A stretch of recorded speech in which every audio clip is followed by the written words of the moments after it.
This is the Comics Alternative, the world's smartest comics podcast. Episode 306, reviews of Now, number 5, Criminal, number 1, and Scratcher, numbers 1, 2, and 3.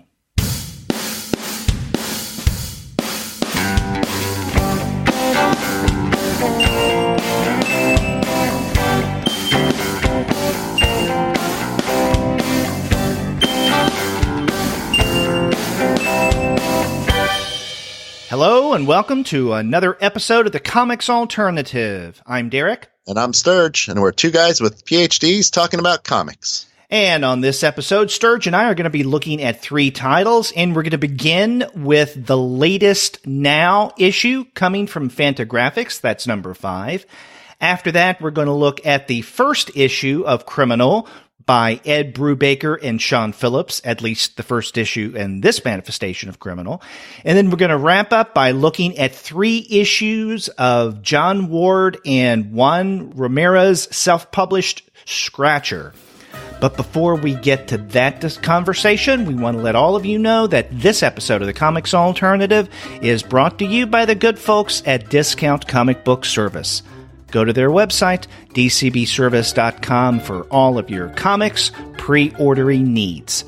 There, you're going to find all DC, Marvel, Image, and Dark Horse titles at 40% off of the cover price if you pre-order. For all the other publications, you can find that those discounts will be anywhere from 20 to 35% off of the cover price. And every single month, you're going to find some unbelievable specials. Sometimes those specials could be as much as 45% off the cover price. Sometimes 50% off cover, but every now and again you can find discounts that are even more impressive than that. That's right, Derek. And if you go and look right now to order, you can order the last 2 issues, Now number 4 and Now number 5, which we talk about today, both for 35% off. And Criminal number 3, which will be coming out in the near future, you can pre-order for 40% off. You know, you just can't beat the great prices at Discount Comic Book Service, if for no other reason, because discount is in their name. Go to dcbservice.com. They will take care of all of your comics pre-ordering needs. And after you do get your titles there, please be sure to send them an email and tell them that the two guys with PhDs sent you. That's right. Well, let's start off by apologizing. Last week we did not have an episode, and that's on me. I had some scheduling issues with other things that I had going on in terms of my work, and we weren't able to get an episode out. But the things we're going to discuss on this week's show, the one we're talking on now, is what we were going to talk about last week. So, in essence, you're not missing out on anything. That's right. We will fulfill all your alternative comics needs. That's right. Yeah. So please come back. Thank you for doing so, folks. Thank you. Come again. See, I did that without the bad accent. Yeah, good. Mm-hmm.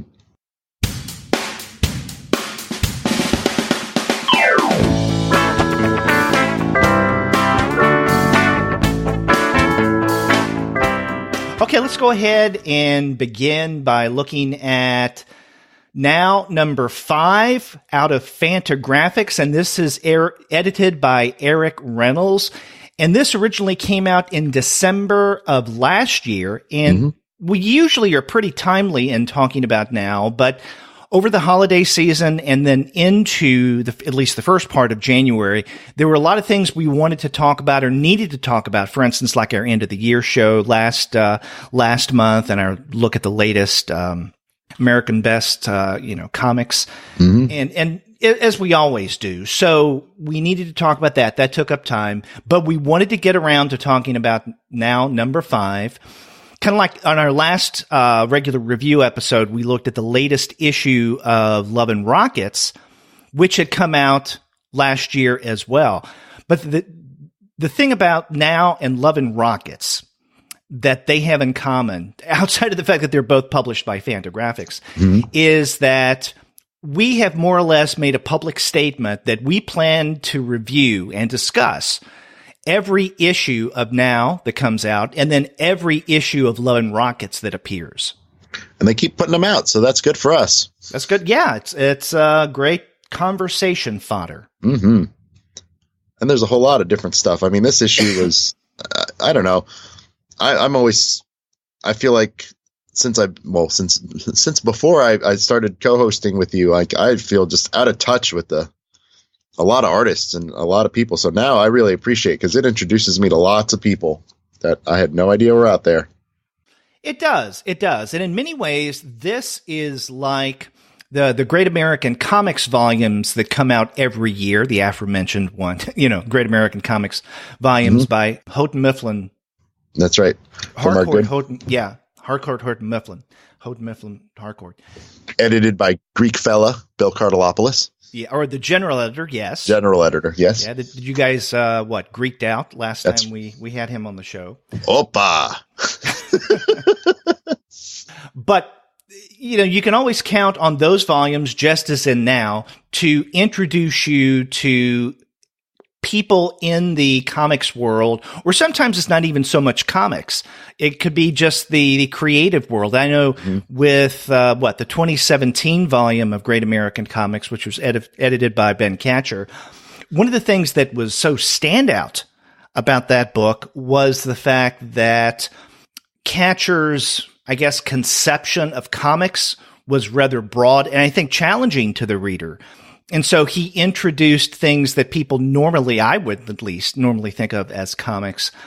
And I think the same can be said of Now. The kind of contributors that they get on every issue of Now, it's very different comics, definitely what you don't usually expect when you think of comics.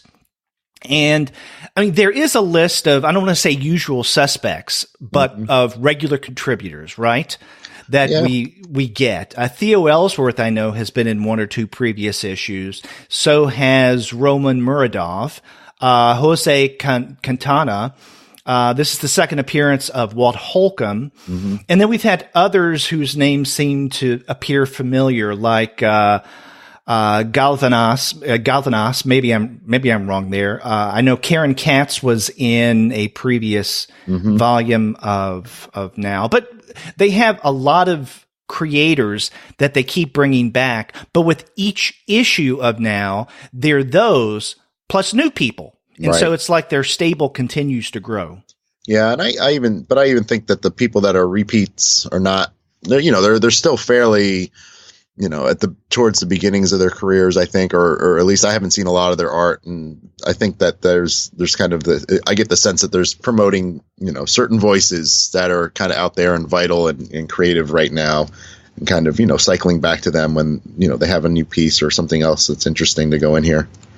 Yeah, that's right. In fact, I mean, I don't know the ages of the various contributors or how long that they've been in the quote-unquote comics world, but the one that seems to have been around the longest, at least in this volume, is Walt Holcombe, because he has older work. And I mean, other names that are the contributors in this latest issue of Now, number 5, that I recognized before was, Theo Ellsworth was one. Maggie Umber, I'd seen her work before. Joe Quintanar, I had. And then, there are one or two others, maybe. Definitely Muradov, Roman Muradov. I've read his work before. But outside of that, I would guess that most of these others are relatively new to the field, or at least they contribute work perhaps locally wherever they are. And they may have been doing that for a while, but I just haven't had access to it. Yeah, and I feel the same. Like, I appreciate seeing all these things and, kind of having them all in one package, because there's people like, I don't know. I don't really have easy access to following all these people all the time. So I'm glad to get this kind of package and, kind of get some familiar ones and get introduced to lots of new stuff too, even though some of it's more challenging than others, especially in this issue. I felt more so than some of the prior ones I've read. Yeah, that's a good point. On the topic of challenging, maybe that could be an interesting segue for us in terms of discussing the contributions proper. I said contributions proper instead of stories proper because with some of these, especially the more challenging ones, I don't know if the word story applies. Yeah, I agree with you. I was trying to think about what what about this kind of hit me different than some of the other ones? And I think that, at least for, a number of them, not all of them, but like you said, I don't think that there's so much there's not so much caught up in portraying a narrative as they are kind of, I don't know, maybe creating some kind of aesthetic space and just kind of having you experience the art in it. And it's not so much a story, that's just more kind of creating, I don't know, lines and colors and trying to, I don't know, have it just be kind of an aesthetic, just something that you kind of go through for a little bit instead of a story that you follow. And I think the best example of that in this issue of Now is DW's Paper Collar. Mm-hmm. Oh, yeah. I agree with you there. On page 22. Yeah, it's a 5-page quote-unquote story. And I put the word story in qualifying quotes because on the surface, I mean, if you just look at it real quick, it's a beautiful work. Right. It appears to be a comic that tells a story because you have, various panels, one next to the other with these images, and the images have something in common or a few things in common. I mean, most of them have some kind of circular image somewhere. Not all of them, but most of them do. And then there's a creature of some sort. I don't know what the hell kind of creature it is. Mm-hmm. Yeah, it's kind of lizardy or iguana-y sometimes. Sometimes it looks like a fish, maybe. I'm not sure. Mm-hmm. Hardly any words in the various panels, but it appears to tell some kind of story. I don't know what the story is. Yeah, I agree with you too. But that's okay. And I think the way you put it earlier, how did you put it earlier? More contributions or expressions, visual expressions than stories proper. But I think that that's the best example of that kind of comic in this issue of Now. Yeah, because I mean, especially on page 25, there's lots of references. There's one about a Florentine from his palace, and then at the bottom there's something about Aztec priests. And to me, it's almost like, I don't know, trying to, maybe portray the unportrayable or some kind of higher thing. Maybe, I don't know, like maybe a deity or something like that. I looked at it as more of a series of visual themes than anything else. Yeah, I could see that. I mean, because the last page of it kind of really, is different, stands out. Yeah, it does. Because that to me looks kind of like I don't know. Page 26. Yeah, on page 26 looks, some of those art pieces are in there, and there's kind of like a cat. It looks like a cat, and kind of like, I don't know, I think that looks like a dinosaur to me, like a duck-billed dinosaur. But then all around it kind of looks like, to me, these kind of really primitive shapes. I mean, to me, they call to mind, like, I've seen some sketchbooks of Gary Panter's, and that kind of like really kind of primal, striking, almost like primordial kind of image where, they're clearly animals of some sort, but they look like they're hybridized with human heads a little bit, or they got cigarettes, they're drinking coffee. I mean, there's lots of one sitting on top of another animal. At first I thought that was a table, but no, that's another animal. Smoking a cigarette, drinking coffee, and illustrating something. Mm-hmm. So, that takes it to a different place too. Maybe this is like the artist sitting at the table creating what's come before. And then there are more what I would call traditional type comics in this collection. And more times than not, those are usually shorter pieces. Yes. Almost like gags, some of them. Yeah. I would say. And in fact, there are a number of longer pieces here. I don't know. I didn't go, in terms of preparing before the show, I didn't go back to my previous issues of Now and see the number of longer contributions in those compared to number 5's.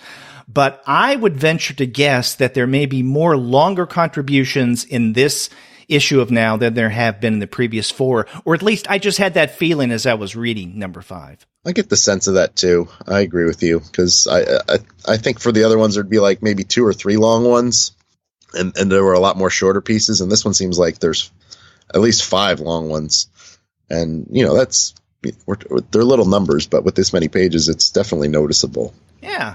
Now, Theo Ellsworth, who opens the volume or this issue of Now is one of the shortest. It's only one page. Right. I think he had a one pager in last month's or the last issue of Now, number 4, didn't he? I think you're right. Yeah. And this one, Demon Earth Goddess. Which is again, Theo Ellsworth playing around. He's really good at creating monsters and weird creatures. Oh yeah. In a very detailed, swirly at times way. Yeah, and the coloring makes this work very well too. Like it's almost like primary colors, green, blue, red. And with all the swirls and things, it definitely, it's very expressionistic, I would say. Yeah. And then there are a couple of shorter contributions at the very end of this issue of Now.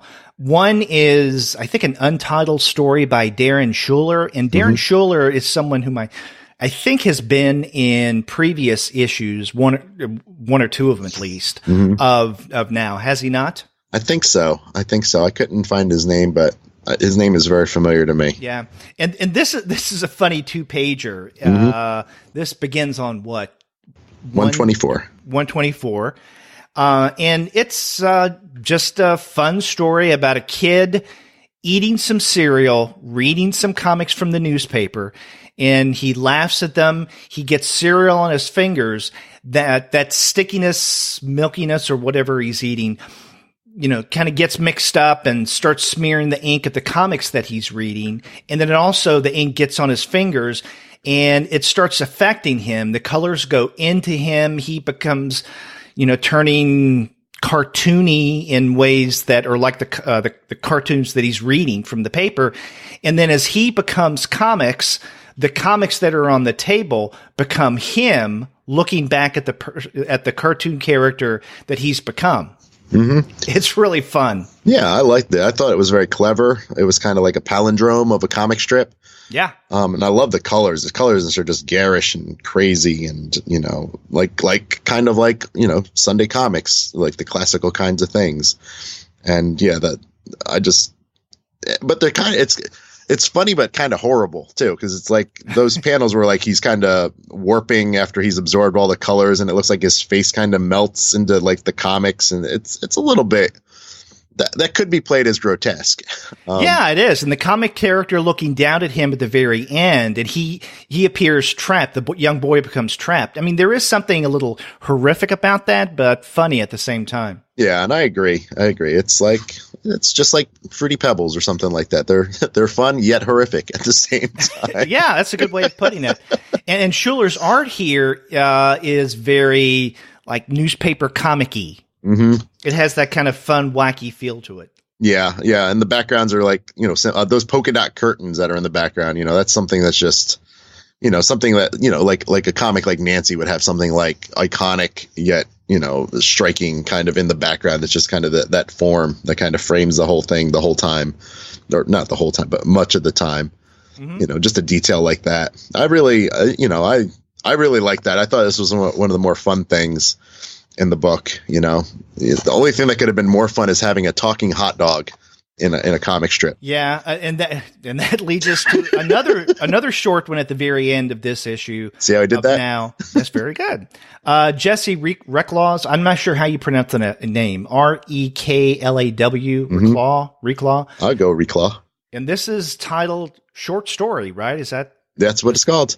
Yeah. It's apparently a piece that was written a couple of years ago because we even have the date here that Reclaw put it on. And basically you have a disgruntled, smoking, talking hot dog. And this is a 3-page story where this talking hot dog basically goes from one situation to another. Like on the first page, some kids are asking him for money for some cider.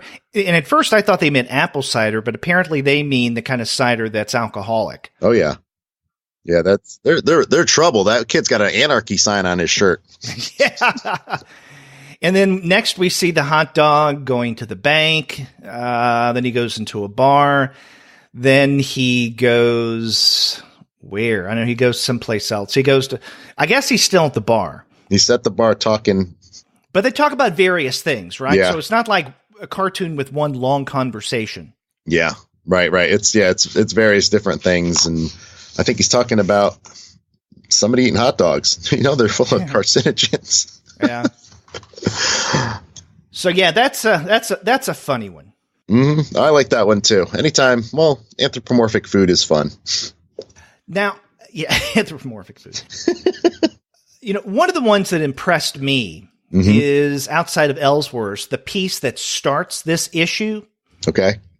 And that one is DRT's Blue Dax. Yeah. This is one that now, have we seen the work from DRT in previous issues of Now? I can't recall. I don't think so. I don't think I've seen DRT before. And I was trying to think. I haven't seen it in anything that I've noticed or that I'm recalling. Yeah. And I have no idea who DRT is. So I don't know what kind of gender pronoun to use. He, she, right. they. I'm going they. Okay, we'll just say they. This is a weird story and an impressive story, or quote unquote story, in a variety of different ways. Now, if you're wondering what the name refers to, and by the way, it's spelled BLOO-Dax, DAX, Blue Dax. We get some information about what Blue Dax may be at the very beginning or toward the very beginning of this contribution in the foreword. Through the mists of time, through the haze of clouds, of the cumulonimbus where there wander blue, the daughter of none, son of none, ever searching for the stone of truth across the vast fells of Boo wanders, listening for the stone. It calls to blue, but the blue is faint. But the call is faint, as though it too is shrouded in the mists of time. Oh yeah, I love the lettering in there too. It is.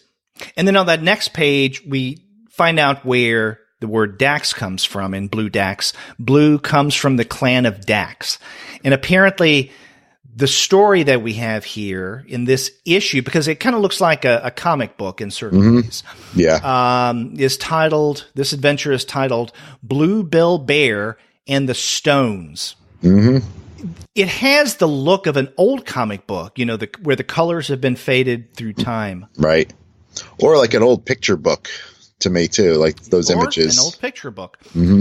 And, on the topic of an old comic or an old picture book, the interesting thing about Blue Dax is that what DRT does here is to take the various pages of what could have been a book or a comic, and it's almost as if like a kid has cut out the pages, but they don't do it in a straight way. So in many cases, you can see the bottom of one page from the previous page, or the side of one of the pages that we have here in Now, a little off in terms of how it was cut and laid out. So it just struck me as something like a kid may do, where their scissoring hasn't been that neat. Or it looks like an excerpt from a broadsheet, like one of those, classic kind of Sunday comics, those really large, pieces of paper. But yeah, like you said, they're not cut evenly. So like you see hints of what was below, actually mostly below. I don't think there's much above. But yeah, it's kind of like you're in the middle of everything all the time, which kind of gives it a nice, what I liked about it, like you get glimpses of a thing, but it's almost like there's incomplete parts too. Like a lot of the artwork seems like on page 11, like you get Blue Dax's figure, but there's parts of it missing, and then there's all these kind of cubes that kind of fill in the background from the bottom going up towards the middle, and kind of fill the space in an interesting way with kind of geometry. And I kind of felt like that throughout this. It was almost like in a nice way, like a comic book archaeology, like it's kind of like we got like a tablet or a fragment of a story, which kind of gives it, maybe this added mythic weight for me, at least. Like you think about like, classic texts or things like that. Like you get a tablet and it's about, some kind of hero or warrior or god or something like that, but you don't have the whole story, and you kind of have to piece together, what it means or what's going on.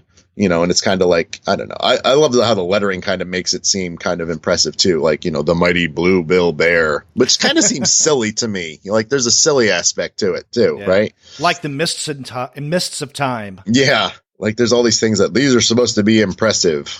Yeah. But also the incompleteness that you were referring to just a second ago seems to underscore the kind of, aged tone, visual tone that we get in this contribution. Yeah, and I agree. But that's all kind of counterposed with like the imagery, which seems very like comic. And I would even say, a lot of it seems kind of manga-ish to me with like, the kind of blood spurts and, all these kind of lines. I don't think that they're supposed to be necessarily motion lines, but, it's kind of like I don't know. It's got a lot of different kind of aesthetic styles going on.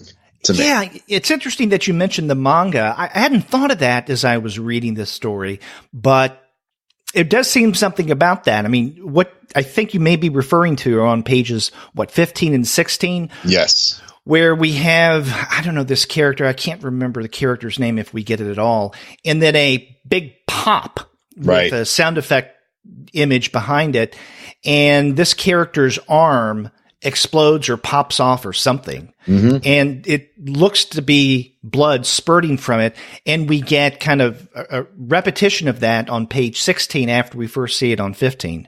Yeah. And then what follows seems like this kind of weird battle with the bear, and on page 18 where it's like flail to the heart.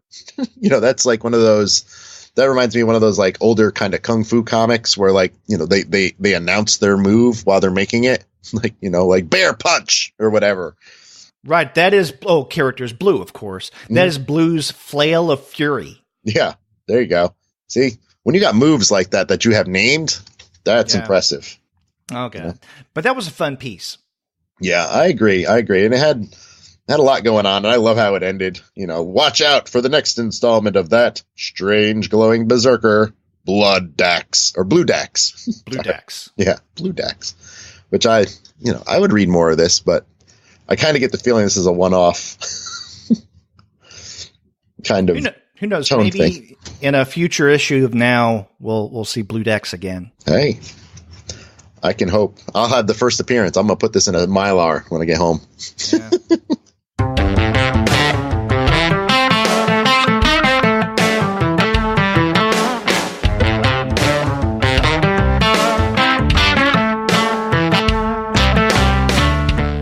Other story stood out to you in this issue Now? There are a couple that were kind of strange. I mean, one of the ones I really liked was right after Paper Collar, that Anna Galvañ, is that how you say her name?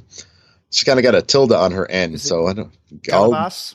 No, it's Galvan, but with a tilde on the end. Van. Okay, I misspelled it on my notes. So Galvañ. But that tilde is like is that like a Y? It's like a nya.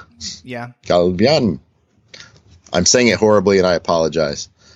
But I thought that one was clever too. That one was called Selection Process, right? Yes, and it starts with like that weird geometric shape. It looks like just kind of random pixels on a purple background. And then it kind of turns into this weird, woman in a tube walking under this little door that she has to crawl through, and through like this weird landscape. And then ends up basically at a job interview on page 32. And I don't know. I've always hated that sensation. And to me, it kind of captured that kind of paranoia, uneasiness, anxiety. The coloring is just kind of weird pastels thrown together, which it just seems like not natural. Yeah, kind of like an interview process. Yeah, kind of like, fluorescent lights. Like this definitely seems like, you have to crawl, go underground. There's these weird noises. It just seems like they're messing with her too, which is funny to me. Like it's one of those things that I always suspected in the back of my head. And then, at one point, the interviewer walks away and leaves the notebook on the table. So the interviewee, of course, looks at the notebook and it's blank. And she comes back and she's like, what you think you can make fun of me? And, and then like a bell goes off. It's like, congratulations, you passed the first test. And these characters, and these are, I guess, coworkers with balls for heads, it looks like, come out with balloons. Oh, yeah. It's supposed to be some kind of celebrations of congratulations. That's right. Then and her reward is she gets to go back through, she gets to crawl through that little doorway again and come back tomorrow, and we'll continue. That's right. And another fun thing about this story is that after we get her coming from the tube and crawling through this, window door thing, whatever it is. Right. It's like a dog door. Yeah. This page basically is the ending of the story. Right. Where she, the woman who's interviewing her says, thank you for your time.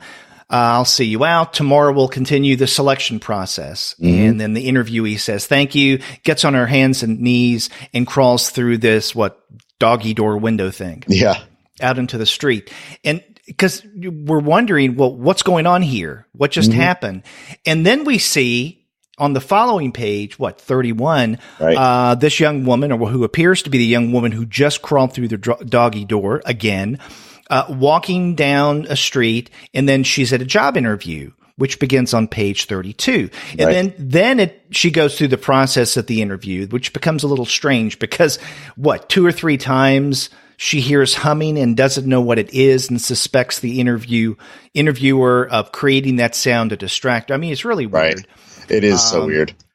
And then at the end of the process, I guess this is on page 40, we get a repetition of what we saw several pages earlier with the interviewer saying, thank you for your time. Tomorrow we'll continue the interview or the selection process. And then the interviewee saying, thank you, gets in on her hands and knees, crawling out of the window door thing. Yeah. And to me, it's, I'm glad you said that. It kind of starts how it ends. And I think that's a feature of a couple of the comics in here. They're kind of more, I don't know. I call the other one like a kind of weird palindrome, but they're kind of that way to me, or at least I felt that way. Yeah, and I like that one a lot. What else? Well, the one that follows that, and this is Maggie Umber's "The Damon Lover," it's Damon, is interesting because there's a story there somewhere, right? But at first, it's not entirely clear what's going on. And this is fascinating because it's not really black and white. It's more brown tones. Right. For the most part, I guess brown and gray, I can talk really, brown and gray tones. Yeah. And at first it seems like a series of almost photograph-like images of lovers. Mm-hmm. And you're not entirely sure if the woman or even the man in these various images are the same. They may or they may not be. Right. So we see just a series of men and women together. It seems like they're in love, either younger or older. And then after that, a series of images where there appears, I guess, to be some kind of story of a woman waking up, having coffee, getting dressed, going to see a man with weird eyes. Oh, yeah. And then coming back home, taking a bath, putting on different clothes, realizing she doesn't have anything to eat, goes to a local drugstore, its coffee counter, and then comes back home, comes into her house, and that's it. But I mean, there's a story there. Right. Yeah. And I wondered about that. I didn't know if that was her house or if she went back or went looking for whoever that, she's got a business card.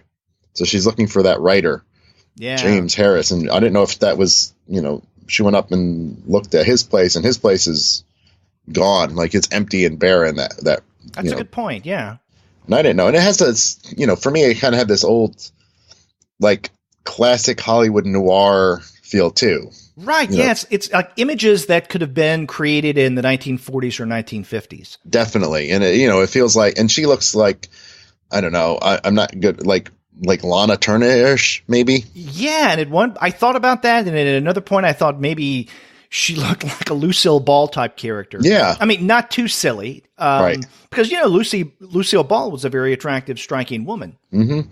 But, she wears those kind of floral dresses. She's got her hair kind of like interesting. But there's these kind of squiggles that go through, and I couldn't realize if they were flowers or something else. And, knowing the title, I was like, is she the daemon? Is there, she some kind of, I don't know, creature that preys on different, because on page 45, it looks like a wedding. The page or 44 looks like a wedding, but then that image on the bottom of 45 looks like the suit is different. It might not be the same guy, but that looks more like a funeral to me than it does, or like a body kind of in state than it does a wedding thing. And I don't know if, she's bedding him or if he's dead. And I was like, oh, and then, the next page I was like, is that the next guy? Yeah. Like it's that kind of, like a noir in a way, I'm not saying that this is how I view the world, but a lot of those noirs, like the women are kind of like these femme fatales. Yeah, they're femme fatales, but they're like succubi or something. Like they come in and they get what they want and they take what they want out of this poor schmo and then they ditch them. Yeah, and they go on to the next one. And I thought I was, it brought a lot of that to my mind, which is good because this is, I don't know, to me this is another one of those like tonal ones, because like you said, it's like I'm trying to make a narrative out of it. And I don't know if it is a narrative or if it's just one kind of tone, trying to evoke, maybe noir themes like that, or get you to think about the things that we've kind of been talking about.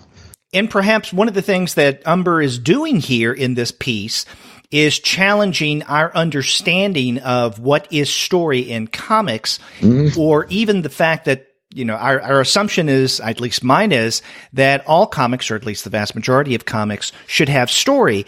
And usually we read for story, but maybe we shouldn't. Maybe, as we were talking about in terms of Paper Collar by DW, that it's more of a process of visual association, visual themes, visual leitmotifs. And maybe that's more of what comics should be. Yeah. I mean, and you can read it counter too, where, because those guys with those creepy eyes, I mean, maybe that's the daemon, and maybe that's, it kind of did the reverse of what you expect in a noir, and it, leaves her with nothing at the end, which, usually in those movies, it's the woman who does it to the man. But in this, maybe it's the counter example. I don't know, but it's puzzling, and it's beautiful to look at. It's like you said, it looks like watercolors maybe, but not colored, like browns and grays and, very, one tone, but definitely, there's different washes on the pages and things like that. One of the things I try not to do whenever I look at an anthology, and we discuss it on the podcast, is to talk about various contributions as like the best. Oh, yeah. And so I usually frame it in terms of my favorites.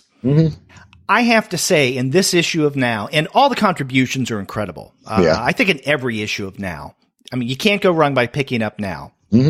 So that's our recommendation to you, dear listener. Get every issue of Now, because we will. There's only 5. It's a piece of cake. But my favorite contribution, hands down, in Now number 5, and this is on page 97, and that is The Asshole with the Hat by Walt Holcombe. Yeah. Now, one of the reasons why I like this is the second issue in a row of Now that we get a contribution from Walt Holcombe. And as I think I mentioned last time that we discussed Now, several weeks ago, maybe a couple of months ago, I can't remember when it was that we did that show, but that was the first time that I had seen anything by Holcombe in years. Right. And I don't know if he's been inactive over more recent period of time, and now he's become more active. I don't know. Maybe he's been creating the whole time. I just haven't been aware of it. But I know that oh God, what was that comic that he used to have? And I think we referred to it last time. I don't know. Yeah. But this one's funny, and in many ways it's, I guess, autobiographical, because Holcombe is the asshole with the hat, as he says at the end. And basically this is a piece about how much he loves hats and the benefits of hat. It's kind of a love letter to hats. He even gives us on page 100 a brief history of men's hats, talking about different kinds of hats, a little bit of hat history, some of the purposes of hats, how hats have evolved over time. And now in a more contemporary period, what people think of hats and the reputations of hats and those who wear hats. Mm-hmm. Yeah. I'm wondering if I'm just doing a little bit of digging around. There's a Wikipedia page, not a Wikipedia, an IMDb page, and there's a bunch of animations with somebody named Walt Holcombe involved with them, and maybe that's what he's been doing, because there's a bunch of credits for like Adult Swim type cartoons, like the Mike Tyson Mysteries and something called God Hates Cartoons. Mm-hmm. So maybe he's been doing that kind of thing instead, because his art is, definitely. It looks like it would be well suited to animation. Like they look like cells almost to me. Very strong lines, bright colors, kind things like that. Yeah, really fun looking stuff. In fact, that piece has the brightest coloring of any piece in this issue of Now. And in fact, if you want a great introduction to Walt Holcombe's work, you could get issues number 4 and 5 of Now and see that, or you can get a collection of his 90s work called Things Just Get Away From You. Yeah. Which is really, really good. I haven't looked at that in a long time. Yeah. But yeah. This is a fun piece. Another reason why I like it is because, like Holcombe, I'm a hat lover. I have a lot of different hats. And then, in fact, at one point, where was it? On page 100, right, where he gives us the history of hats. There's a list of different kinds of hats over time. Right. And then toward the bottom of that page, there's a strip of various kinds of hats. And I'm wondering if he has these hats. Right. He doesn't mention this, but he names the kind of hat, the maker, and the year, sometimes the maker, like Biltmore, which is a hat maker out of Canada. I know I have at least a couple, I think 2 or 3 Biltmore hats. They're wonderful. They're like the, I guess, Canadian Stetson, but I think that they're classier. There's the Biltmore Maples Felt that from 2006. The Turn Cloth from 1963. The Checked Cloth Cap from Britain, I guess, in 1912. The Pork Pie Cotton Straw, and I'm partial to pork pie, by the way. So Pork Pie Cotton Straw. You look good in a pork pie hat. Thank you, my friend. And then a straw boater from 1905. I've always wondered what I'd look like in a boater. Well, we might have to figure this out. We need to get a haberdasher, like stat. Yeah. Anyway, I was wondering if these are hats that he owns or hats like these, and I would have liked for him to give us a list of what hats he has. Yeah. Well, this is something we need to find he's got a Twitter, so I think we should tweet at him about what kind of hats he gets. Or hats. Yeah. Hey, show us your hats, Walt. Show us your hats. He's got an interesting, kind of, it's like a historical looking, image going on right now. He's looking at what are Twitter account? Yeah, his Twitter account. He's looking at masks, or he's looking at sculptures about which cultures he prefers, and he prefers Assyrians much more than he prefers Minoans or Egyptians. Mycenaeans are okay. And Holcombe has an incredible sense of humor. Yeah. It's just kind of wacky at times. Also, it's a little self-defacing when he writes about himself. And he even mentions that that's his sense of humor, and he likes to wear hats that reflect that. Yeah. Because at one point, fairly early on, he makes a distinction between, I guess, what you would call dress hats or more dressier hats and fun hats. Yes. Which is the kind he likes to wear. I mean, he likes to wear dressier hats too, I would assume, from the way he writes. But, he tells us the kind of hat that he likes to wear, and it says something about who he is as a person. And I love this too, because this is more like an observational kind of strip. And I just love all the different things that he kind of brings up. Like on page 99, there's that woman who sees him and says, you look good enough to eat. He puts a little asterisk, real event, obvious lunatic, like, very self-deprecating. Like this woman's crazy. And and for me, this is just a random detail. But on 101, there's a picture of Curtis Armstrong in Better Off Dead, which is one of my favorite. It's a horrible John Cusack movie that I love. Yeah. But you know, how the hats are like a symbol of the dandies and kooky oddballs from TV. But jaunty is the word that he likes to use for the kind of hats he wears. Yes, he is a jaunty fella. And you know, about the jauntiness, one of the things I strike, in fact, on 102, that very first panel, he says, I've aimed for the jaunty with my look, plus a hint of 1950s jazz musician. I know. And he gives us a list of various jazz musicians that seem to have, I guess, the kind of hat that he likes to wear, because they seem to look like his hat that he has throughout this piece. Right.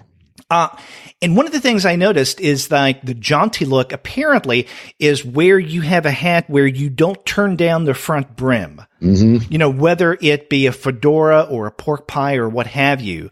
I mean, there's some hats where you can't turn up or down, or turn down or not down the front brim. You know, it depends on my mood as to whether I will wear a brim up or down. And that makes a difference. And he apparently likes the up, more jauntier look. He likes it. Like with the Stetson, for instance, you wear the brim down in front, and it gives you a more formal, serious. In fact, speaking of formal and serious, another thing I really loved about this piece is we get a guest appearance from Seth. Yeah. Well, who else wears a hat and does comics, right? Exactly. Yeah, he Holcombe says at this point, and this is on what, page 101. Whenever I see someone with a hat, especially an artsy type, my first impression is one of solidarity. And then he sees a guy coming down the street who wears a hat, and by this point we can make out, is that Seth? And then Holcombe's character points to Seth coming toward him and says, "Who's the asshole with that hat?" Yeah. And then when he finally gets close enough, he says, "Nice hat." And Seth tells him, "Sorry, I don't have any change." It's horrible. And you know what I actually like too? There's a lot of things about this I like him kind of thinking about what he actually looks like, him comparing what he thinks he looks like versus what people probably think he looks like. Like, you know, a stew bum or a night soil man or a chicken thief cornered in a barn, you know, in various times. And this woman says, "You look like a 1950s math teacher." And he's like, "That's pretty good." But at the very, very end, there are credits. Like he has, like, you think this is just a fun tossed up thing. Exactly. He tells you where the hats are all from, the references, which is, or where he got the information. Yeah. Oh yeah. And some of the imagery maybe even. So I was like, I dig that.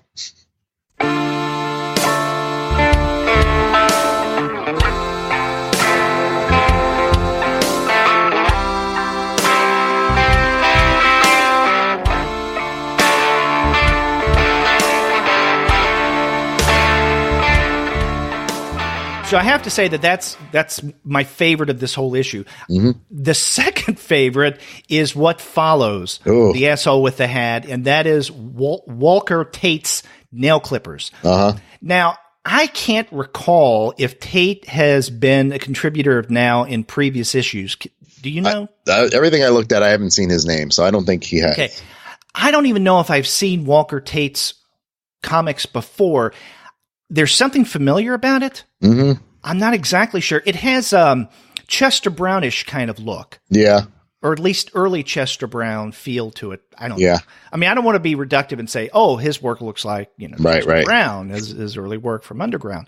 That's not necessarily the case. But this is a strange story, and I guess it gets its name from the very first image we see on the first page, 104, which is of nail clippers on a nail. What appears to be a nail tied to it. Top. Yeah, exactly. I'm not entirely sure what this story is about, although everything that goes on in this piece seems to take place in an office of some sort. We don't know exactly what kind of office. It's an office that accepts gifts from sponsors, and then they use those things that the sponsors send them in order to, I don't know, do whatever. And whatever they're doing has something to do with food and cooking. Yeah. So maybe they're food critics. We don't entirely know. I mean, there's a lot of information, tons of information that's not given here, but it's all fun. I mean, it opens with one of the people in this office standing by the window, and he looks outside much of the time. Right. He says, "Did you repair the can opener?" And then there's a guy unpacking a box in another place in the room who says no. And then a guy who's on the phone, the guy who's unpacking the box says, I guess, to the guy with the phone, "Tell the sponsor that the provided appliances are defective." Mm-hmm. And so the guy on the phone says, "That's what I'm waiting for." And so he keeps waiting and trying to get the sponsor to tell them the information. Right. And so there are problems with the material that they've gotten in the box. And one of the problems that runs throughout most of the piece that I think is hilarious is that their sponsor uses mulch as a packing device. Yeah. So that the appliances or whatever they're sending doesn't get damaged in any way.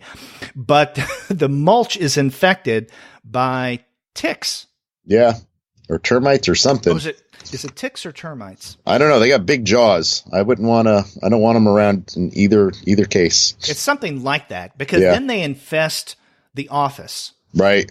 Or the premises, whatever this. Oh yeah. And I think that's one of the things that's interesting about this comic is that, like, all the words are very open-ended and weird. Like, nothing specific. It's the premises. It's the spot. Like, you get no names. You get all these kind of abstract, they're not names, but these abstract nouns for everything. And that space, that office looks like the worst office ever. I mean, there's nothing in that office in the background. Like, there's a table, but everything else is Spartan. It just looks like a whole lot of empty space with like a bunch of random boxes and dudes sitting around talking to each other. Yeah. And there's nothing in that place. And it's like everything is open, like literally just kind of blank and empty, like from the terms to the artwork. And it's just like guys standing around and then just, bugs coming out of telephones. Yeah. Whatever these creatures are. And then another thing about that is they make a sound. Yeah. Something like that. Right. And so you hear this or see this sound throughout, let's say, the last 2/3 of this piece. Yeah. I felt itchy reading this one, like the whole time. I was like, is there something on me? Is there something around me? Because all those that sound effect being everywhere and just trying to, think about it. I was like, this is just creepy in a way. Yeah. I mean, I felt infested reading this piece, but that's part of the fun of it. Another, I think, fun part of Nail Clippers is that it ends kind of in an abrupt, ambiguous manner. Yeah. One of the guys leaves the office to contact the sponsor in person because he can't get him on the phone. Right. And he walks away. We hear the sound, and then we get a series of images, or there's a tree, and then one of the guys who's still inside looking out the window, or at least someone behind him says, "The sink is clogged." Yeah. And then we get an image of a mousetrap breaking what seems to be glass, I guess. Right. And then the tree that appears in some parts of the story has been cut down. I mean, it just ends kind of weirdly. But then again, this is a weird story. There's a lot of echoing, I think, because them looking through the window or the door, actually it's looking through the window. So they're using the mousetrap to kind of look like the window. But then there's all these images of people looking out at the tree, that one guy looking out at the tree. But then when you see it from the outside, like on page 109 at the bottom right panel, you see the tree shadow, and it kind of hits the window in a way that it looks like the tree shadow is the guy. So the guy is the tree in a weird way. Yeah, you're reflected. Yeah, that's a good point. That example, and then the one that you mentioned about the window and the mousetrap. I hadn't even thought about that earlier when I read this, but a repetition of image or image layout. I think is important. Yeah. And the thing with the tree, another thing is earlier there was one occasion, this is on page 106, I think, where we see the tree from the outside and there appears to be a guy in the tree and he's making that sound. Yeah. It's like, what the hell is that? But no other place do we see a guy in a tree. We see a guy looking at a tree. Right. But even the panel prior to that is, the guy looking at the tree, it looks like the line of his head reflected in the light kind of is like the tree is kind of like his hair. Yeah. Even though he doesn't have hair, but it's like, what? I don't know. It's like everything is kind of just melding into one thing, in a weird way. Yeah, this is a fun piece. Yeah, definitely. I agree. It's got lots of it's got lots of ambiguity and lots of repetition and lots of it's like eye candy in a way, because you're just trying to like look at all of it, kind of digest it, figure out how it all makes sense. And maybe eye candy is not the right way, but it's something fun and visual. Eye weirdness is something. It's, and I think that's kind of a hallmark of this issue. There's lots of this that's like confounding in this book. And interesting though, not confounding in like a frustrating way. It's just like confounding, like in a, like you need to read it more than once. You need to read it more than twice, and it's rewarding to do so, I think. Or at least I felt that way. Well, we probably don't have time to talk in depth about every single contribution in Now number 5, but which other ones really stand out to you that you want to discuss a bit? I really liked, what page was it? Right after the Damon Lover on 62, the cabin. The cabin by Eroyn Franklin? Yeah. Oh, that's a fun one. It's kind of like a woman walking through a house. The woman's in black and white, and the house is kind of various color. It's a very, it's not monochromatic, but it's close. Like the backgrounds are blue on the outsides, and then kind of in the house is more, yellow and orange. And it seems like she's kind of having a nervous breakdown in a way, or she's ruminating on the past. Yeah. Well, this is one of those stories that is longer. I think it's about something 13 pages long. And all the pages are set up in the same way. It's interesting that you started off talking about the color, because that's how all the pages are laid out. Mm-hmm. What consumes the entire page is this bluish image of this character doing something, and then inset within that blue image are smaller panels of this woman doing things. And more times than not, what's in the blue background image has something to do, at least apparently something to do, with what she's doing and the dialogue that she may have in the insets that are, reddish, orange, yellow colors. Mm-hmm. Sometimes it's a little harder to figure out if there's an association between the inset images and then the background blue larger image. And it's interesting in terms of the inset red, orange, yellow images. Yeah. She's telling a story, or she's telling a story or describing things about her life. Yeah. But many times what she's saying in those inset images are different from the images as opposed to the words themselves. And so I read this story at least a couple of different ways. I went through and I read the image and words at the same time, the first time I read the story. And then I went back through and I quote unquote read only the images inset in the larger blue images. And this may sound a little confusing to those who haven't seen the story, but it is a rather complex piece. Yeah. Yeah. And I don't know, because it's like you said, she's talking, but she's talking about the past. She's talking about past relationships. She's talking about her life, and she's also, there's some playful things in here. And I don't know if she's having she's having a breakdown or something, but she's definitely troubled. She seems to be living in like this. It seems to be, it's called the cabin, but this looks like one of those little like tiny houses that people live in. Like self-contained on the outside. On page 63, you kind of see it in its totality. It's out in the wilderness. There's this little cabin. There's a couple gardens nearby where things are growing. And it seems like, that kind of maybe somebody trying to simplify their life. Mm-hmm. And, triangular. Yeah. It's not a really complicated house. It's kind of just like an A-frame, right?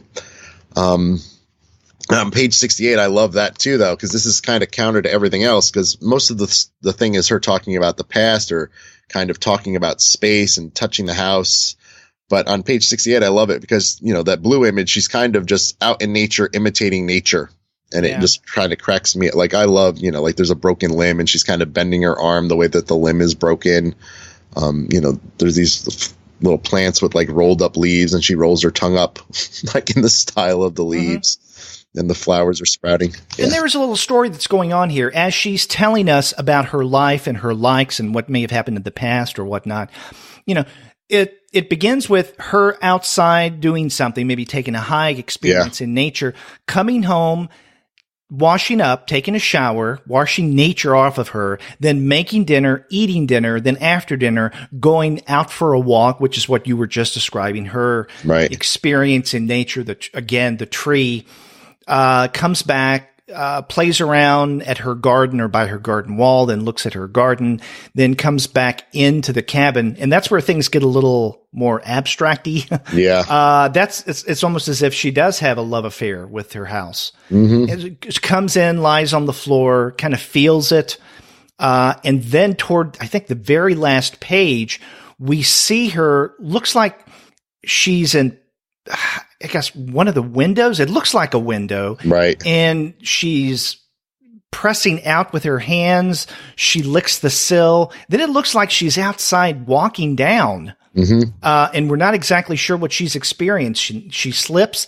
And then there's that final image is one of either her hanging upside down or almost one of ecstasy. Yeah. Yeah. And that's the thing. Like, she keeps putting herself in different spaces in the house. Like at one point there's, her dishes are all dirty and she's like, oh, the dishes are all dirty. And then she's like, oh, do I fit in here? So she goes into like the cabinet where all the dishes were. And she's like, I do. And, it's like, she's just kind of experimenting with the space in a way too. Like just trying to push her body into places and seeing if it fits. And, and maybe it's kind of some kind of weird, elaborate metaphor, maybe not elaborate, but, trying to find your space in some weird sense. I'm getting real literal. Yeah. I mean, there's so much to like about this issue now. I mean, stories that we haven't even gotten to yet. Roman Muradov's Rain Check is a fun one. Not that long, but it's a great visual piece. Right. Jose Quintanar's Strawberry Chocolate. A collection, I think, not one story. I think a series of stories, the longer one being toward the end. The guy, the main guy, I can't remember if he has a name, who meets the fella who's carrying a cross, who has a cloth over his head. And that's where Strawberry and Chocolate comes from, that piece, because there's reference made to Strawberry and Chocolate. Yeah, there's some weird Larry Bird basketball stuff in there too. Oh yeah, yeah. So that's a fun piece. Karen Katz's inspection of shopping carts, I think, is really intriguing. Yeah, I like that one a lot myself. Like I said, so much about this issue of Now, but then again, there's so much about Now worth reading. That's right. You should check it out.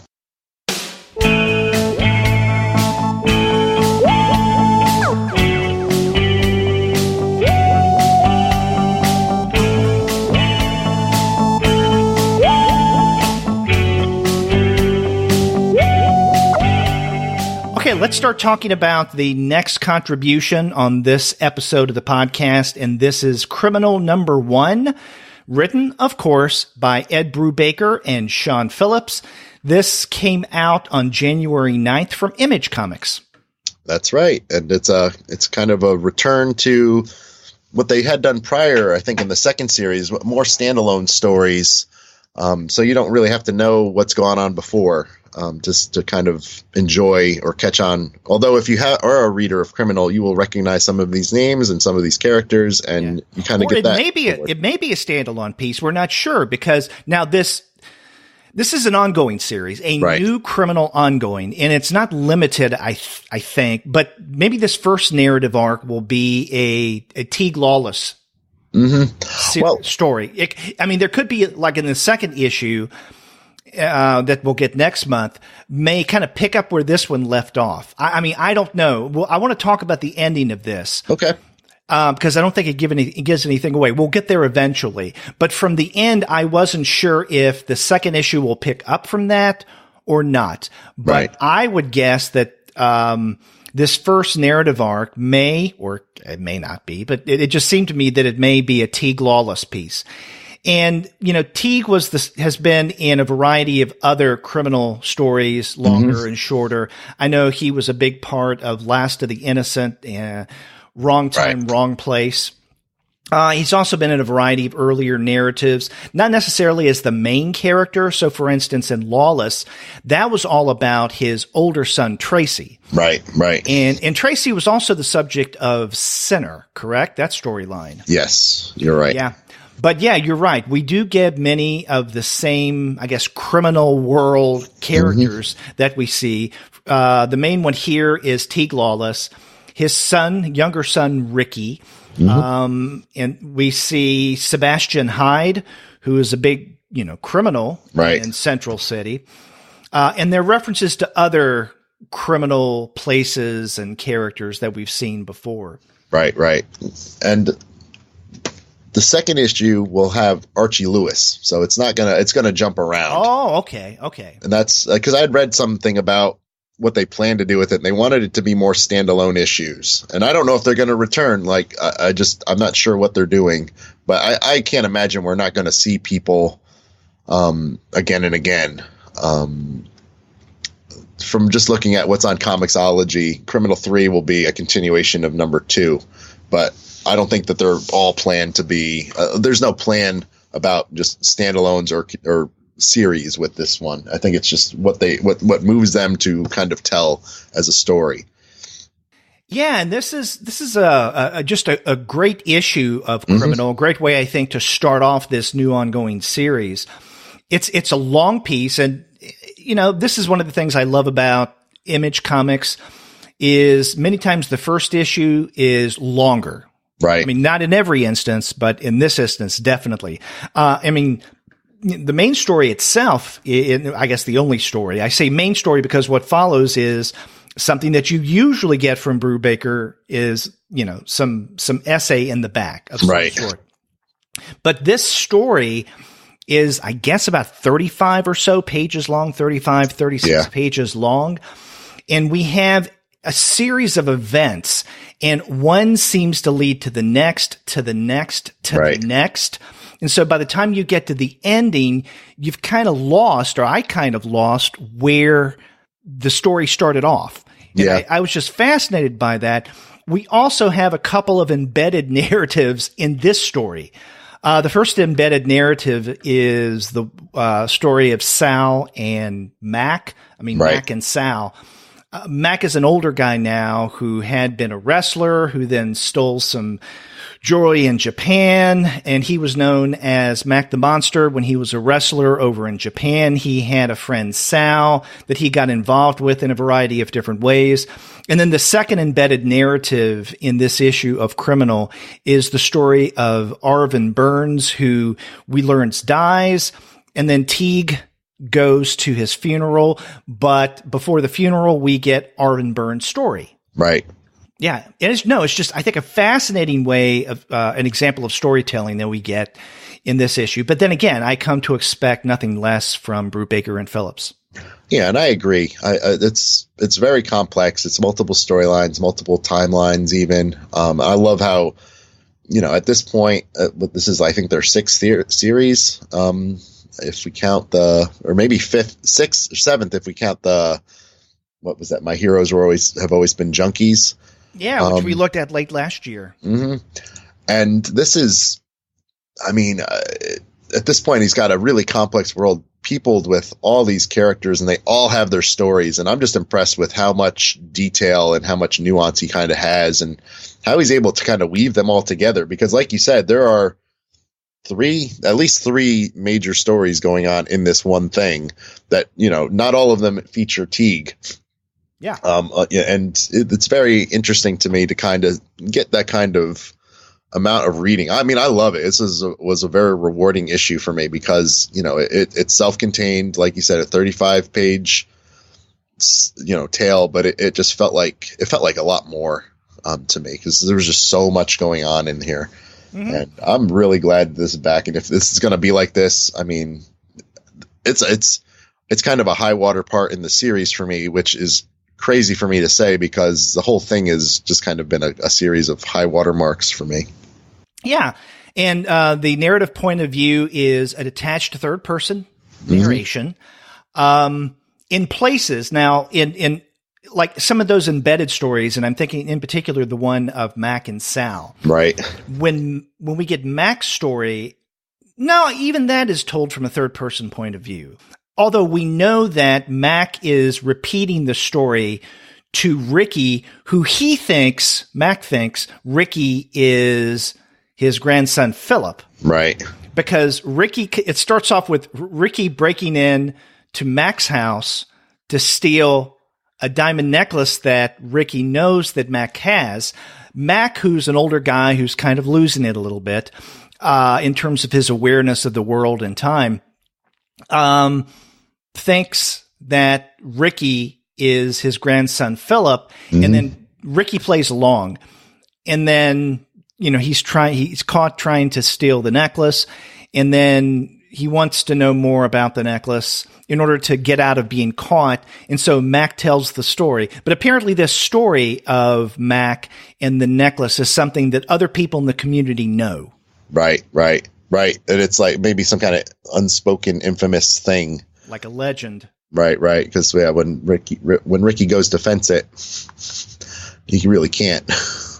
And then when Teeg goes to Arvin's funeral, we get a story of not only Arv, but of Teeg's relationship with Arv and what that meant to him. Right. And even that's not, that's, it's like the classic kind of noir thing. Like there's no joy in any of this, No, there's not. Now speaking about the lack of joy, I want to get to the ending that I referenced earlier. And there's something I really do love about this. And I don't think this is giving anything away narratively at all. Right. Really. So no spoilers are going on here. But toward the end of this issue, T comes to realize that his next job might be something that Arv may have been preparing for before he died. I mean, he doesn't know. But we do realize, and as usual, things aren't going well for Teeg. He just doesn't have the best of luck. No. But on the very last page, we get like a big one-page image, and then the narrative boxes inset within that image read this way. Maybe things were finally starting to turn around, Teeg thought, not really believing it. But Teeg was right. Things were about to change for him. In a few months, he would fall in love for the first time in his life, and by next summer, he'd be dead, his brains splattered across a wall. Yeah. But he didn't know about any of that right now. No. Right now, he was just a man making a plan, counting the money in his head. One of the things I love about that is we get this kind of narrative prolepsis, or at least forward flashing in a bit, or referencing of what's going to happen to him that the main character Teeg has no clue about. Right. What's going to happen? How's that going to play out? Because I think in previous criminal narratives, we may know, at least in some stories, that Teeg is dead, but we don't know the circumstances of it. Right. And we're not given any clues about that here. Yeah. I mean, we do get some information about him falling in love for the first time, so I want to find out more about that. I want to, in the next issues, I hope we get something about, even if they're not about Teeg, about who this woman is that he fell in love with, and then what happened that caused his death. Right. I mean, I don't know if we will. Right. And yeah, that's one of the things I love about this series too, because, if we're talking about the now issue, not having not being driven a lot by narrative. Criminal is, all narrative in a way, multiple narratives kind of woven together in interesting, ways. But even with spoilers, that's a spoiler in a way that, narrative, the author telling you that this guy's going to die, but it's still intriguing. But we know it doesn't give away stories that he's dead. Right. But it's intriguing, and it's like, it doesn't take away, a lot of people talk about narrative and like that. It's like, I don't want to know what happens because it's like it cheapens the experience in some way. But I don't think it does that at all, especially if you have a masterful storyteller who can keep you in suspense and kind of, surprise you with the details and the nuances and the things that they have kind of imagined in their story that do not match up with what you're expecting at all, in good ways, I think. Yeah. Yeah, it sets up certain expectations. Yeah. It's like, I wonder if we're going to find out more about what happened to Teeg or who the woman was that he married, and we may never know. Right. She's got to be some piece of work, knowing Teeg. Yeah, and maybe, I mean, maybe the thrill of wanting to know what happened, specifically what happened to contribute to Teeg's death, is something that Brubaker is always going to be postponing. Right. Yeah, maybe. I mean, that'd be hilarious, actually. Yeah. You never meet her. Yeah. Now, of course, another striking thing about this issue of Criminal is the art. Sean Phillips does excellent work. And the colors here are done by Jacob Phillips. And I think that's Sean's son, right? It is. Yeah. So now it's like the family business. Yeah. And I know that Jacob has colored before with Brubaker and Phillips. And I think he does a fine job here. I do have to say, though, that visually things looked a little different than earlier Criminal stories, and the colorist on many or most of those, Elizabeth Brotweiler? Yeah. Who is an outstanding colorist. Yeah, she's a hard act to follow. You're right. And I think that maybe Jacob is experiencing that hard act to follow phenomenon. Mm-hmm. Yeah. But still, the colors here are fine. Yeah, I will buy anything that they do. Yeah, I've never been disappointed by anything that they've done. In my memory, since Sleeper, or maybe what was that? Scene of the Crime. That might have been the first one I think I read of theirs. Yeah. That Vertigo story. Right. Yeah. And not only will I buy, almost anything that Brubaker and Phillips do, especially larger collections. Usually with their series, I wait for the larger collections to come. Sure. Like, I think I bought the first couple of issues of the Fade Out, but then I held off until actually not only the trade, but the deluxe came out. Right. And I got that. But I'll also get the individual issues, for the most part, all the individual issues. I'll probably do that with Criminal for this reason. Not only do we get the stories, but we also get the pieces that, whatever they're about, that Brubaker contributes at the very end. And you won't get those in the collection. Right. Yeah, and that's what's nice about this, too. Go ahead. Here at the end of this issue, we get a very brief essay about, or at least the first part of it is brief, where he talks about the return of Criminal and what he and Sean Phillips had been doing before, why they wanted to return. And then he goes through a series of the Criminal collections that are already out, starting with the first the storyline, Coward, then Lawless, then The Dead and the Dying, The Bad Nine. He tells us just a very little about what goes on in each. The Sinners, The Last of the Innocent, Wrong Time, Wrong Place. And then the latest text within the Criminal world, My Heroes Have Always Been Junkies. Right. That we discussed last year. Yeah, and I appreciate getting that. And following that, there's a review of Blood Simple. If you've seen that movie and want to read it, you can do that too. And again, these are the kind of things that these final pieces toward the end are right. What we don't get in the collections, whether they be paper or deluxe. Yeah. And that's the thing that I remember starting, I think, with those $1 comics a long time ago. Like, I think, what was that book called? It's a Casanova, that $1 book. I forget that. I think Fell City. Casanova? Yes. Okay. It used to have like a letters page or something in it that it was the thing that he wanted you to buy it for. Mm-hmm. And Brubaker did that, I think, with I think the second series of Criminal. And I think Sex Criminals did that too, like their letters columns. Like, people like those. They ended up publishing some of those, I think, separately. Oh yeah. Like as I think they just call it like the words or something like that. Other creators do something similar, even if it's not with essays. I know, or letters. Matt Kent, in his various stories that he's told, like Mind Management, I think is a perfect example. But he does this in other series that he's created, especially for either Dark Horse, Image, or what have you. They include something about that issue that you won't find in the collections, whether it be images or layouts or what have you. So, for instance, with Mind Management, the back image of the first several issues created a picture if you put the comics together on the floor and pulled back and looked at it, which is something that you did not get in the collections of Mind Management. And so I appreciate it when a creator or a creative team does something in individual issues of their comic books, that makes it worth getting instead of just trade waiting.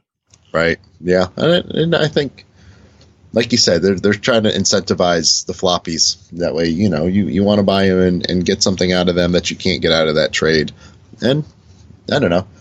I find myself doing a little double dipping anyway. Like I'll buy certain series. Like I like Criminal a lot, so I might buy the trade as well. I think I have every trade of Criminal, and I have a lot of individual issues. So, it's maybe not every series, but I do find myself buying.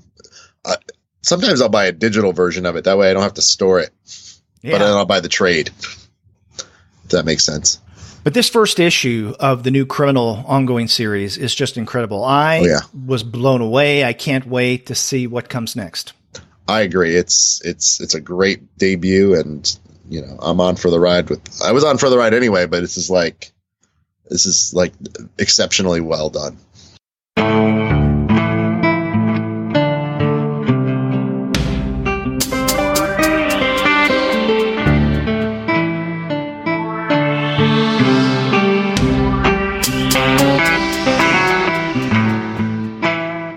Okay, let's look at the last title that we're going to be discussing on this episode of the podcast. Mm-hmm. And this is something that we rarely do.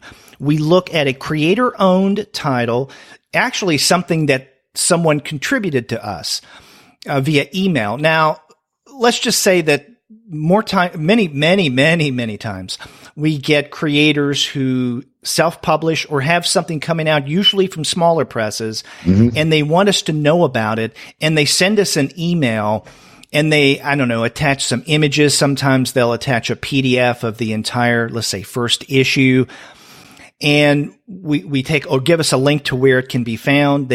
So they tell us a little bit about it, and the vast majority of the time, even if it's interesting stuff, we usually don't have the time to discuss it on the show.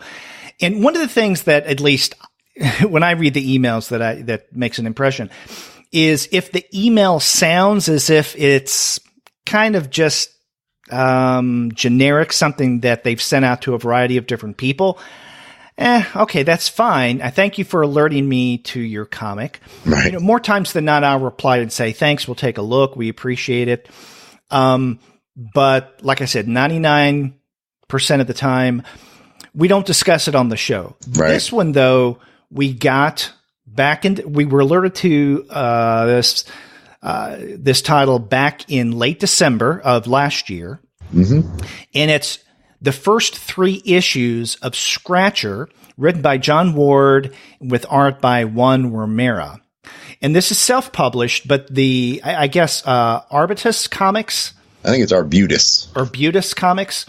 And this is, I guess, Ward's doing, because he has a website, www.artibusefilms.com. Mm-hmm. And if you go to /Scratcher, then you'll see what these issues are. So that's arbutusfilms.com, and that's ARBUTUSFILMS.com/Scratcher, SCRATCHER. And so anyway, he introduced himself to us and told us where we could find the first 3 issues of Scratcher. Now, the first one came out in April of 2017. The second one, issue number 2, in April of last year. And then late last year, I'm not sure exactly when, maybe around the time that John emailed us. So that would have been about December, right, of last year. Issue number 3 of Scratcher came out. So this is an interesting series. What are your initial thoughts? I mean, I thought it was interesting too, knowing that he is a TV writer and a movie maker, because I think it's Arbutus Films. That makes a lot of sense. I think he also has a podcast. Yes, I think you might be right. He's also got a black belt in fondue, according to his website. And he's a PhD. That's right, in string theory. Yeah, jeez. This guy, I mean, I feel, I usually feel like I've done something, but this guy, oh man, I'm slacking. But yeah, it read like it read like a TV, or like a really interesting kind of TV miniseries to me, but not in a bad way.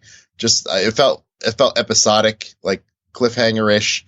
And the concept, like the setup concept, is like a great kind of hook for, I think it would be a great hook for a series, honestly. And I could talk a little about that. It's about a woman named Dee, who is, she's one of the main characters. Right. She is one of the main characters. Yeah. But it starts out focusing on her. She is a tattoo artist. And it turns out that something is going on with the tattoos or the peoples that she's tattooed, and the tattoos are coming to life or shifting around and taking influence on people. I don't say it's taking control, but it kind of drives them all crazy to the point where they just start murdering folks and doing horrific things. Well, it's weird. I mean, you're right. But I think each issue is even more different than that. Now, I agree. The main setting, I think in all 3 issues that we have so far, is the tattoo parlor that Dee works at, which is called Floyd's. Right. And so that's where Scratcher comes in, right? Mm-hmm. It's not as if this is a comic about tattooing. Right, it's not. In some ways it is, but I think in more ways it's not. But because it takes place with a variety of characters that are associated with Floyd's, the most prominent of which is Dee, but there are other characters who are a part of it as well. Right. So I think but that's why it's called Scratcher, because it deals with what goes on in Dee's world, or, well, Dee and other characters. I know the first issue, the main character seems to be Sarah, because what happens is that Sarah has a problem where there is something about her that causes these growths of some sort, hairy growths at times, on other people, in some cases causing death. And we're not exactly sure, at least I wasn't sure, what was going on. But there's some kind of condition that Sarah had that caused this problem. And so I guess the way I read it, the main relationship in issue number 1 of Scratcher is Sarah, or Dee, of trying to avoid Sarah because of what Sarah does. But we also saw in many times, Sarah's effect on other individuals, both at the tattoo parlor and elsewhere. Right. And so I don't know what kind of monster-ish situation is going on in that issue. Now, in issue number 2, things are completely different. Now, we still have the same context, I guess, in terms of setting, and Dee's the main character. Mm-hmm. But a main character in issue number 2 is a young priest who has a tattoo called Jerry. Right. And Jerry appears as some kind of, I guess, werewolfish kind of creature. I mean, he doesn't turn. I don't know what that means, but it's very monster-like. I mean, these are horror stories of one form or another that are based in the world of this tattoo parlor. And then in the third instance, a main character is named Lucy. Right. And it's kind of vampiric, I guess. Mm-hmm. But it has something to do with tattooing and the relationship with Dee. And so in each of these characters, we have, the similar context of Floyd's parlor and various characters that crop up here and there that we've seen before. But the situation in each issue is very different. Right. Although there's this other character who seems to be trying to capitalize on the horror. And there's I forget his name, but he's got the dreadlocks, and he helps Dee deal with Jerry in the second. Oh, in the third issue, you mean? Or is it the second? It's the second. It's the second one. It's the guy with the van that looks like he's got the dreadlocks. What is his name? I was trying to figure out his name. Yeah. I couldn't find it. Maybe I wasn't looking well enough. And and I'm sure that I'm hoping at least that John's listening to this. I mean, we really like these 3 issues of Scratcher. Thank you for sending them to us and telling us about what you do. We're having fun discussing them on this episode. One bit of advice, though, is with the naming and the characters, both visually and also in the dialogue that takes place, especially fairly early on, be very clear, be unambiguous about who is saying what. Mm-hmm. And So there's that example. We get this dreadlocky guy. Yeah, I don't think he's got a name because I don't think we ever get his name. But we see him often enough in this second issue where he should have a name of some sort. And then the thing that got me a little confused at the very beginning of the first issue is in that very first panel, someone says, "Jesus, D, how much longer?" Now, we realize later that it's Sarah, but we don't find out Sarah's name until we're into this first issue. Now, I'm not saying with exposition, just throw everything out at the very beginning. Definitely don't do that. But make sure. And also, the D that we have here seems to look quite different from the D that we have later in the series, because here, D doesn't have that kind of short hair. Well, she cuts it off because at the very beginning, the Sarah pulls her ponytail out or something. That's right. So I think I think it was proactive. Or she has to cut off her hair because of, what did she get, lice or something? Some kind of infestation that's caused inadvertently by Sarah. Huh. Oh yeah, that's right too. Well, there's all kinds of nanobots or something in issue 2 that get brought up. I enjoyed it. That's it. Yeah, in my mind, I think she cut it. Well, I don't know why she cut it. It's what you said. It's either infestation or she decided, you know what? Nobody's pulling my hair again. Yeah. I enjoyed it. It was, like as far as a horror thriller thing goes, it's definitely got visceral beats that are gross. And it's intriguing enough that I want to know. And I think it's only 4 issues, from what I recall. So I might be mistaken. Year, John and Juan will come out with their 4th issue of Scratcher and tie it up somehow. But yeah, I mean, this is an intriguing horror series. It's fun, set in the world of D, this tattoo artist. Yeah, and who would have thunk tattooing, tattoo parlor? I mean, I've heard you can get a disease or something if they don't sanitize their needles right. But this is a little off the rails. Yeah, it really is interesting. So yeah, definitely check out John's website. Arbutus, yeah, I've been pronouncing it. I say Arbutus because that's a town outside of Baltimore. Arbutusfilms.com, ARBUTUS films.com, and then you'll see a link there to, among other things, his comic Scratcher. Yeah, and I agree with you. I hadn't even thought of that, but it is kind of like a variation on like a werewolf story and a variation on like a vampire story, and I think it's a really interesting take on those things. Yeah, and the way that he's setting this up, apparently, is that what happens in one issue of Scratcher doesn't necessarily have anything to do with what happens in the other issue. So, for instance, in the things that happen in the first issue of Scratcher, we don't see the after effects in Scratcher issue 2 or Scratcher number 3 or part 3. They're not calling it number; it's part. Yeah. So yeah, if you want to get the comics, you can get actually from his site, which he calls Comics Central. So if you go to the main page and then click on, Comics Central, then you can find that you can buy each of the first 3 issues digitally from John. And apparently Comics Central, I guess, is an actual comic shop. That looks like it. Yeah. So that's cool. He's a shop owner, among other things. Wow. A physicist and a shop owner. Hey, I'm telling you. Or you can get the first 2 issues digitally through Comixology. That's what I was going to add, but you got it. Yeah. You can also get it for Kindle. Oh, yeah. Well, they're related, I think, because Comixology and Amazon they're the same. They're everywhere.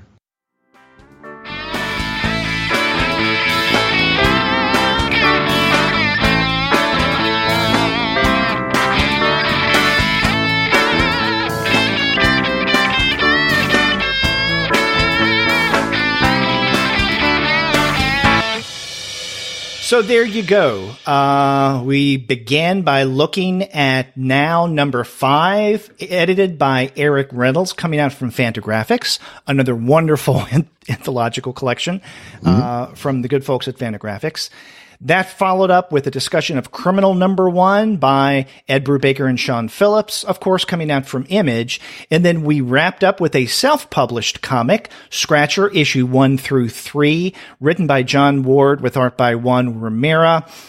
And again, we told you where to find it. Go there and check it out and see not only John's strange storytelling, but also Juan's really nice art. We didn't talk much about the art, but I think it's worth mentioning that Juan Romera is an impressive artist. Yeah, I really enjoyed it. You know, he does the commonplace, he does the horrific. He's got a really good sense of storytelling, which I enjoyed. Yeah. So I had a good time talking about these titles, and if you want to find great titles like this, then you would do well to check out the site of our sponsor, which is Discount Comic Book Service. Remember, go to dcbservice.com. They will take care of all of your comics pre-ordering needs. A great place to get your comics. Mm-hmm. Yep, and if you look now, I didn't say this on the front end, but on the back end, they have 3 trades of Criminal series, all for 40% off if you want to catch up on some of that backstory. Yeah, catch up on your criminal storytelling. Mm-hmm. And then after you do that, contact us and let us know what you're going to be reading. If you go to our website, comicsalternative.com, you'll find that you could leave us a voice message online via SpeakPipe. Or you can contact us the old-fashioned way by picking up your phone and dialing 4153-COMICS. That's 415-326-6427. Or if you prefer to email us, you can email us at 2guys@comicsalternative.com. Or if you just want to email me, I'm Sterg at comicsalternative.com. And I'm Derek at comicsalternative.com. You can also reach us via social media. We have accounts on Twitter, Facebook, Tumblr, Instagram, Google+, Goodreads, Pinterest, YouTube, Slack, and Discord. You can subscribe to the podcast through Apple Podcasts. You can stream us on Stitcher. You can also find us on Spotify, on TuneIn, on iHeartRadio, and on Google Podcasts. But you can find every single one of our podcast episodes, as well as the reviews and comics-related commentary that we post on our blog, simply by going to the website, which is comicsalternative.com. That's right. We're everywhere. We're also everywhere. Yeah. And not in a strange, creepy way. Oh, not a bad Big Brother, but like a hip Big Brother that lets you borrow his record albums and cool comic books. And we will be back next week with another review show. Until then, I'm Derek. And I'm Sterg. Take care. Peace.